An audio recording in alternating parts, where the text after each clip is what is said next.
You can play every song perfectly, but if you forget one of these essentials, then the gig is dead before it's even started. Let's go through the gear that you actually need to play a gig and just forget about all the other fluff. My name's Alex and I've been a full-time musician in Sydney for the last 10 years and I've played more gigs than I care to count. And today I'm going to run through the bare minimum gear that you need to turn up, plug in and get paid. All the specific gear that I mentioned will be in the description below if you want to check any of it out. Now first up, you need your instrument. I've forgotten my guitar 3 times and I can tell you that it's not a good look and it's not an easy fix to get around. Whether you're playing keyboard, playing guitar, make sure that you've got them. That's the first thing. Next up, vocals matter. So having yourself a microphone and a mic stand is something you definitely need. The industry standard is the Shure SM58. My weapon of choice is the Sennheiser E945. I just like this mic. There's no particular reason for it. I just chose this one because I think sometimes I like to be different. I also have a backup mic in my case, which is an AKG D5, a great mic as well.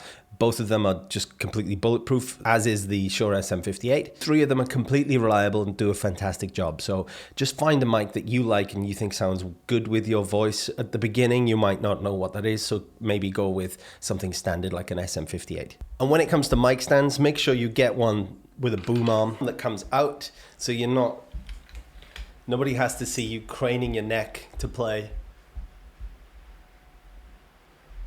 when leaning over your guitar. The company that I use a lot for stands is a company called Hercules. Telltale sign for Hercules is often a yellow part of it, which is also the most annoying part of the brand. But I've been through tens of mic stands previously, and the threading always goes on a lot of the cheaper ones.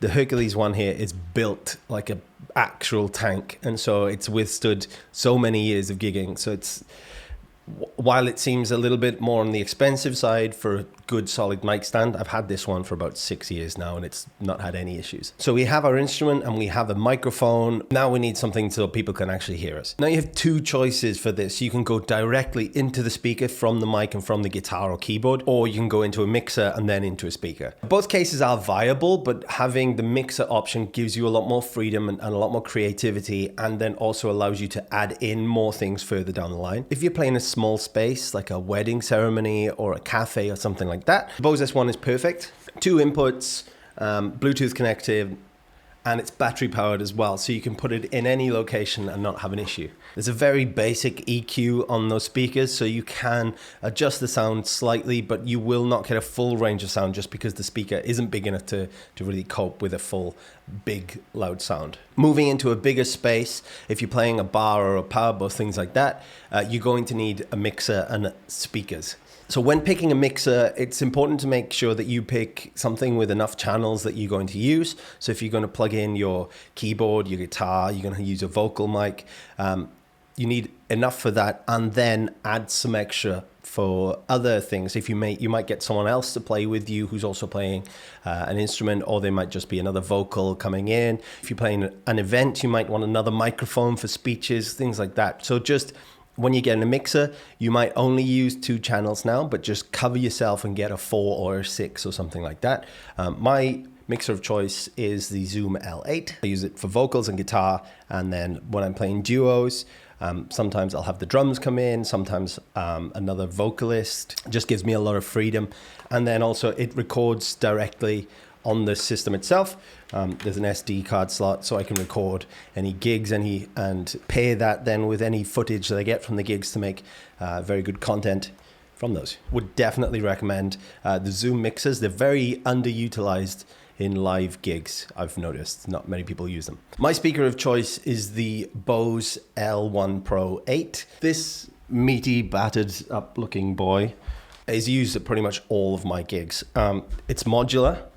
This part of the tower can come off. You can have an extension piece to make it higher. It allows for a full range of sound. It's got like 270 degrees of little speakers pointing in different directions, and it's got the sub, so I can have a full range of sound at any sort of venue. That will cover me for most gigs. If you're going to go with a mixer route, go with a 12-inch speaker as well, and then you can pair those together and you'll be completely covered then for the sound. Optional here is a wedge monitor. So just a foldback speaker so that you can hear what's going on out in the crowd. It's optional. It is ideal to have, but it's not completely necessary. But if, for example, you do have if you do get the S1 and you also get a mixer with a speaker, you can use the S1 as a fallback.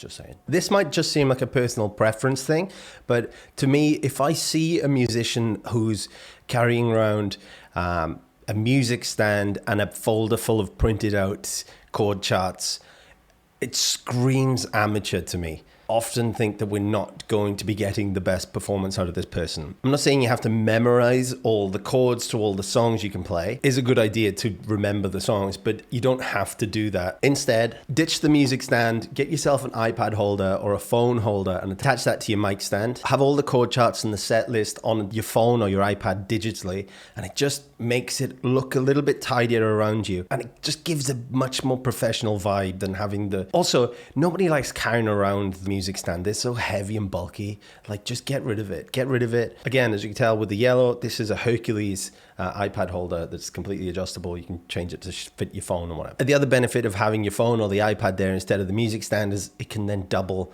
to play the music in your breaks, especially if you're using an iPad, because then you can just use your phone to doom scroll during the breaks and not have it play through the system. Now, the final essentials are cables. It's a boring one, but you do need to make sure you have your instrument cables and your mic cables. And then if you're using a mixer, you need the cables to connect the mixer to the speaker. So having an array of instrument cables and XLR cables, maybe one or two spare of each, is a good idea, especially with the XLR cables. Just in case you're going to patch into the house system, you might need extra cables than you would be using if you were just using your own equipment. And also a power board and extension lead. Venues love to put you in a corner. You're often an afterthought, and then they don't think about how you're going to get access to power. So having a long extension lead, maybe a 15-meter extension lead, just so you can tuck it behind people, tuck it behind tables around the edge of the venue, and then plug it into a power board that you've got in front of you so you can plug everything in.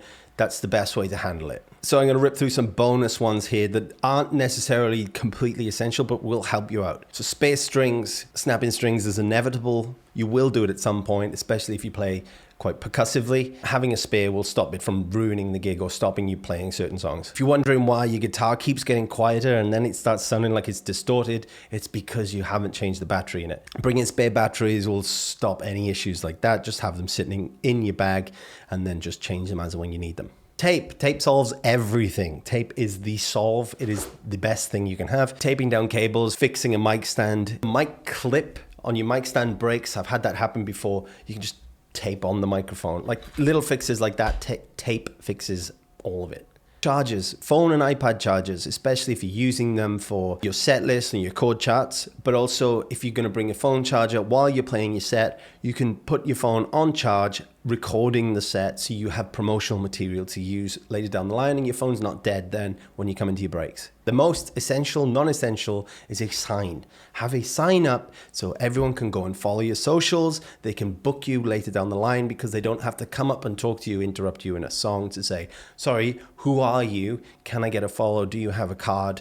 Just put a sign up with the socials, a QR code to your link tree, anything. Just let people know who you are and make it easy for them to find you. That's the essentials. Those are the things you will need in order to complete a gig. Are there other bells and whistles that will make your gig better or make it run smoother? Yes, there definitely are. But these are the things that you need if you've booked your first gig in order to complete that gig. If you want to use loops and you want to use effects and things, you can add those in, but they're not necessarily essential to playing the gig itself. I can make a video giving my full rig rundown and go through everything. If that's something that you would like, please comment down below. But as I said, anything that's listed, anything that I've shown will be in the description down below if you'd like to check any of those items out. I've got more videos that are straight to the point on booking gigs, playing gigs and things like that. They're just up here if you'd like to click through and keep watching.